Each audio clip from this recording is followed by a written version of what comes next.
প্রিয় সহযোদ্ধারা, আমার সাথে যারা কাজ করার জন্য আগ্রহী, আমি তাদেরকে স্বাগত জানাচ্ছি। তো আজকের ক্লাসে আমি 2.1-এর 7 নং অঙ্কটি সমাধান করব।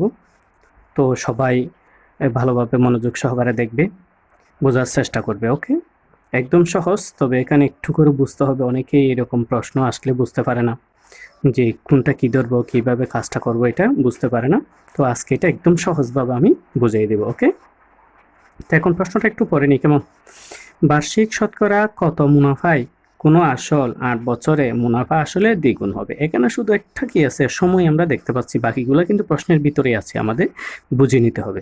তো এখানে বলছে মুনাফা আসলে দ্বিগুণ, মুনাফা আসলে দ্বিগুণ। এই যে দ্বিগুণ কথাটা, এখান থেকে আমাদের আসল আর মুনাফা বের করে নিতে হবে ধরে নিয়ে। তো এরপর আমাদের বার্ষিক শতকরা মুনাফার হারটা বের করতে হবে। ঠিক আছে, তাহলে এখন আমরা এখানে যেহেতু আমার আসল নাই, মুনাফাও নাই, মুনাফার হারও নাই, একটাও নাই, তাহলে আমাকে এমনভাবে একটা মান ধরতে হবে যে মুনাফা আসলে দ্বিগুণ যেখানে বলছে সেখান থেকে আমরা ধরি বা মনে করি। কেমন? ধরি ধরি আসল, আমরা আসলকে কি ধরবো? আসল পি সমান আমরা 100 ধরবো। কেমন? এটা আমরা ধরেছি বা মনে করি। তারপর হচ্ছে মুনাফা আসলে দ্বিগুণ, সুতরাং মুনাফা মুনাফা আসলে আসলে এ সমান দ্বিগুণ হলে 100 গুণ 2 সমান কত? 200। এখানে 100 টাকা আর এখানে হবে কত? 200 টাকা। তো আচ্ছা, এই যে এখানে মুনাফা আসলে দ্বিগুণ যদি হলে আমাদের 200 টাকা হয়, তাহলে এই 200 টাকা এটা হচ্ছে মুনাফা আসলের মান, আর 100 টাকা এটা আমরা ধরেছি কত? আসলের মান। তো আমরা মুনাফা আসল থেকে যদি আসলটা বাদ দিয়ে দিই তাহলে থাকে কি? মুনাফা না? তাহলে আমার মুনাফাটা বের হয়ে যাচ্ছে। সুতরাং সুতরাং মুনাফা মুনাফা আই সমান এ মাইনাস পি, এই যে এমন একটা সূত্র আমাদের জানা আছে অবশ্যই। কেমন? তাহলে এ সমান হচ্ছে 200 বিয়োগ পি সমান হচ্ছে 100। তো আমরা এখানে যদি বিয়োগ করি কত পাই? 100। কেমন? 100 টাকা। এই যে আমরা এটা এখন দেখো, আই পেয়েছি, পি পেয়েছি, এন পেয়েছি, পাই নেই কি? আর পাই নেই। কেমন? তাহলে আমরা এখন আর এর মান লিখব এবং সময় এন সমান 8 বছর। কেমন?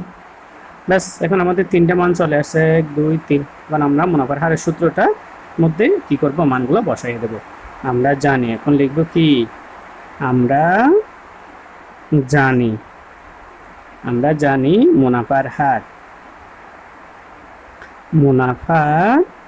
হার আর সমান, এই যে এরকম একটা আমরা সূত্র জানি, I into 100 divided by P N into 100 ভাগের 1। কেমন? এই সূত্রটা তোমাদের জানা আছে না? অবশ্যই জানা আছে। তাহলে আমরা কোন মানগুলো বসাই দিই। আয়ের জায়গায় হচ্ছে কত? এই যে 100। কেমন? আয়ের জায়গায় আমরা লিখবো 100, 100 এখানে একটা আছে, এটা দিয়ে দিলাম। পির জায়গায়ও 100, আমরা 100টা দিয়ে দিব। তারপরে এন এর জায়গায় হচ্ছে কয় বছর? 8 বছর। একদম সহজ না? একদম সহজ। তবে ওই যে প্রশ্নটা একটু করে বুঝলে হয়ে যায়। আচ্ছা, এই 100 আর 100 চলে গেল। এখন আমরা এখানে ওই দুইটাকে কাটাকাটি করব। এটাকে 4 দিয়ে কাটলে 4 25 100, এটাকে 4 দিয়ে কাটলে 2 বার, তাহলে এখানে দাঁড়ায় 2 ভাগে 25।